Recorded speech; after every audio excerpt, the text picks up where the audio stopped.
여러분, 이 국민연금에 대한 이야기 참 많이 나오죠. 저도 여러분에게 누차 설명을 드렸는데 그때마다 국민연금이 고갈된다. 그 고갈된 시점이 언제다. 이런 얘기가 계속 나왔었습니다. 이번에는요. 국회 예산정책처에서 말입니다. 국회 예산정책처에서 국민연금 고갈 시점을 이야기를 했습니다. 2055년으로 말입니다. 1년이나 앞당겼죠. 1년이나 앞당겼습니다. 이야, 진짜 이대로 가면 2055년에는 국민연금이 없다는 거잖아요. 0이라는 거잖아요. 그럼 여러분 어떻게 될까요? 2055년이 되면 국민연금을 못 받는 사람도 있을 수 있을까요? 여러분 이 그래프 한번 보세요. 자, 2030년까지가 국민연금은 최고치로 올라간다고 해요. 1027조 7천억까지. 그런데 지금 2030년이 넘어서면서 베이비 부모 세대들이 이제 국민연금을 받는 시기가 오고요. 합계 출산율이 계속 떨어짐으로 해서 이게 이제 떨어집니다. 2040년 가면 1019조 9천억까지 떨어지고요. 재정 수지는 마이너스가 나기 시작합니다. 마이너스 14조 2천억 원이 마이너스가 납니다. 2050년 딱 10년 사이에 적립금은 416조 4천억까지 떨어지고요. 재정 수지는 80조 1천억까지 난다고 해요. 그리고 2055년이 되면 적립금은 제로가 되고요. 2060년이 되면 당연히 제로고요. 여기에 145조 5천억 원의 적자가 엄청 난다고 합니다. 2070년까지 가면 179조 9천억까지 늘어납니다. 문제는 2055년이잖아요. 2055년에 적립금이 제로가 되니까 국민연금에 돈이 한 푼도 없는 거예요. 그러면 2055년부터 국민연금을 받는 사람들, 지금으로 같으면 이게 1990년대생인가요? 1990년대생이 2055년에 가면 이제 만 62세 혹은 만 65세가 되니까 이때부터 받거든요. 그런데 고갈이 됐으니까 못 받는다 이런 얘기가 나옵니다. 못 받는다. 근데 진짜 못 받을까요? 그렇지는 않을 겁니다. 왜냐하면 이게 2055년에 고갈되게끔 이거를 놔둘 수가 없어요. 어떤 식이든 문재인 대통령은 하지 않았지만 다른 대통령은요. 이거 국민연금 개혁을 해야 됩니다. 지금은요. 덜 내고 더 받는 구조예요. 그러니까 덜 내고 더 받는 구조예요. 이 구조가 더 내고 덜 받는 구조로 바뀔 겁니다. 그러면 국민적 저항이 굉장히 크겠죠. 그렇지만 지금처럼 이렇게 적자가 나서 고갈이 돼서 재정 자체가 완전히 망가지는 것보다는 낫지 않은가 뭐 그런 이야기 많이들 하고 있습니다. 게다가 말입니다. 여러분 주요국하고 한번 비교를 해보면요. 대한민국의 국민연금 보험료율은요. 굉장히 낮아요. 얼마를 내느냐.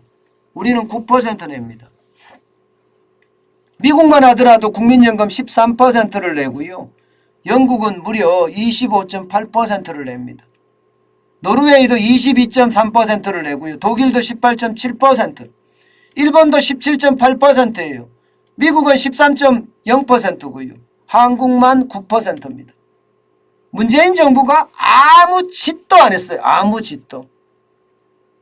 저는요. 박근혜 정부 때도 요걸 먹어가면서 연금개혁했거든요. 문재인 정부는 손도 안 댔어요. 이게 여러분 진짜 비겁한 짓입니다. 진짜 비겁한 짓이 9%가 되니까 우리가 내는 게 9%인데 1998년에 9%가 아직도 9%예요. 계속 인상하다 이렇게 이야기했지만 아직까지 한 번도 인상한 적이 없어요. 이게 1988년에 제도가 시행됐을 때는 3%였습니다. 그때는 회사에 다니는 사람은 회사가 1.5% 그리고 내가 1.5% 해서 3%를 냈잖아요. 반반 냅니다. 9%도 마찬가지입니다. 회사가 4.5% 내가 4.5% 내서 9%를 냅니다. 자영업자 우리 같은 사람들은 우리가 다 냅니다. 9%를. 내가 버는 거에 9%를 냅니다. 엄청나게 많이 내는 거죠. 예. 그런데 이거를 개혁해서 말입니다. 9%가 엄청나게 많이 낸다고 하지만 9%를 개혁을 해야 되는 게 다른 나라를 보면 개혁을 해야 하거든요. 그런데 문재인 정부는 단 한 번도 하지 않았습니다. 그러는 바람에 지금 국민연금은 완전히 고갈되고 말고요.